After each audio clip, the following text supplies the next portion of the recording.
Hi friends, welcome to Selvi tailors. நாம் இன்றைக்கி என்ன டிசைன் பார்க்க போகிறோன்னா, மிரர் வச்சு சூப்பரான ஒரு டிசைன் பார்க்க போகிறோம்.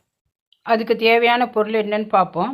நான் இப்போ இதுக்கு தேவையான பொருள் எல்லாமே நான் ஒயிட் கலரில் தான் எடுத்து வச்சுருக்கேன். ரிங்கு எடுத்திருக்கேன். அதில் 2 பக்கம் இருக்குது. அது ஃப்ளாட்டான பக்கமாக பார்த்து ஒட்டணும். அப்புறம் சின்ன கண்ணாடி எடுத்திருக்கேன், ரவுண்ட் சைஸு. அதே மாதிரி இதை விட கொஞ்சம் பெரிய ரவுண்ட் சைஸ் கண்ணாடி எடுத்திருக்கேன். அடுத்தது டைமண்ட் சைஸில் கண்ணாடி எடுத்திருக்கேன். அடுத்து பால் செயின் தேவையான அளவை கட் பண்ணி எடுத்து வச்சுருக்கேன். அப்புறம் அதை ஒட்டுறதுக்கு தேவையான ஃபேப்ரிக் க்ளூ, அப்புறம் சின்ன சக்கரி ஒயிட் கலரில் எடுத்து வச்சுருக்கேன். அதோட ரன்னிங் ஸ்டோன் ஒயிட் கலரில் எடுத்து வச்சுருக்கேன். நமக்கு தேவையான பொருள் இவ்வளோ தான். இப்போ நம்ம எப்படி இந்த டிசைன் பண்ணுறோன்னு பாருங்கள். நான் இதுக்கு ரவுண்டு இந்த மூடி வச்சு வரைஞ்சிருக்கேன்.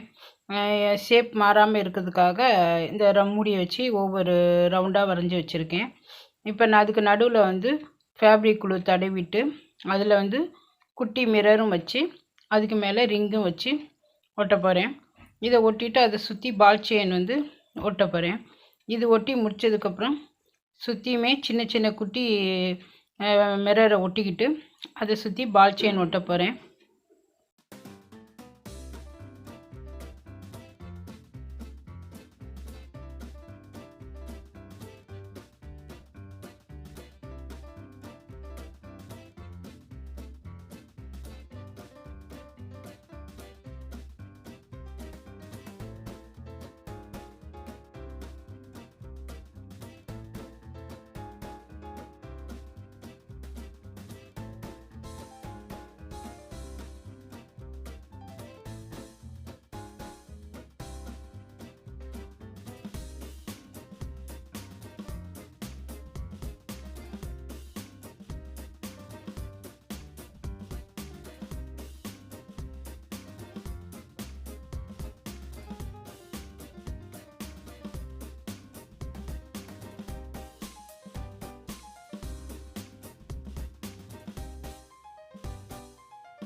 என்னோடய சேனலை சப்ஸ்கிரைப் பண்ணாதுங்க, சப்ஸ்கிரைப் பண்ணுங்கள். கூட வர பெல் பட்டன் அமுக்குங்க. அப்போ தான் என்னோடய அடுத்தடுத்த வீடியோ உங்களுக்கு கிடைக்கும். என் வீடியோ பிடிச்சிருந்துச்சின்னா கமெண்ட் பண்ணுங்கள், ஷேர் பண்ணுங்கள், லைக் பண்ணுங்கள். இப்போ நம்ம ரவுண்டு மிரர் ஒட்டி முடித்தாச்சு. இப்போ ரெண்டுக்கு நடுவில் நம்ம சின்ன சைஸ் ரவுண்டு மிரரும், அதுக்கு கீழே பெரிய சைஸ் ரவுண்டு மிரரும், அதுக்கு கீழே டைமண்ட் சைஸ் மிரரும் வச்சு ஒட்ட போகிறோம். ஒட்டுறதை பாருங்கள்.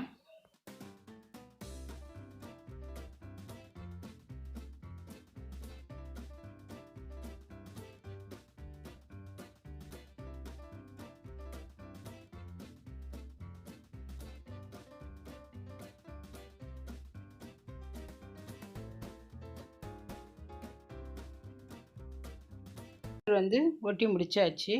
இந்த டைமண்ட் மிரர் ஒட்டி முடித்ததுக்கப்புறம் அது தேவையான அளவு பால் செயின் எடுத்து ஒவ்வொரு மிரருக்கும் சுற்றியுமே ஒட்டி முடிக்கணும். டைமண்ட் மிரருக்கு கீழே சின்ன ஒயிட் கலர் சக்கரை ஒட்ட போகிறோம்.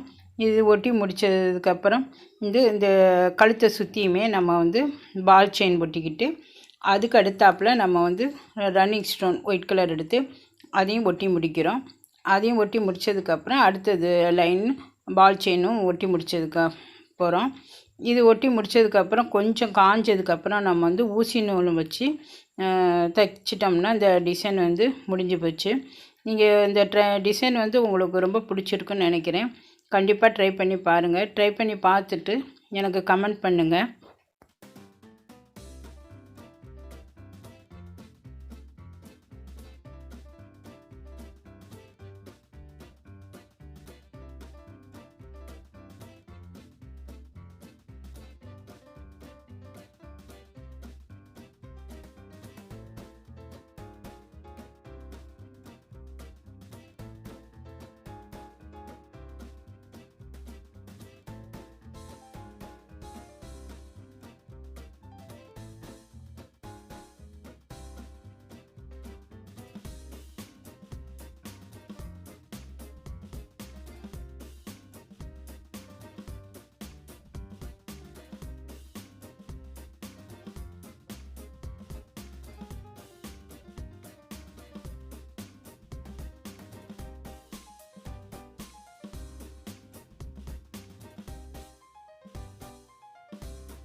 என்னோடய வீடியோ பார்த்ததுக்கு ரொம்ப நன்றி.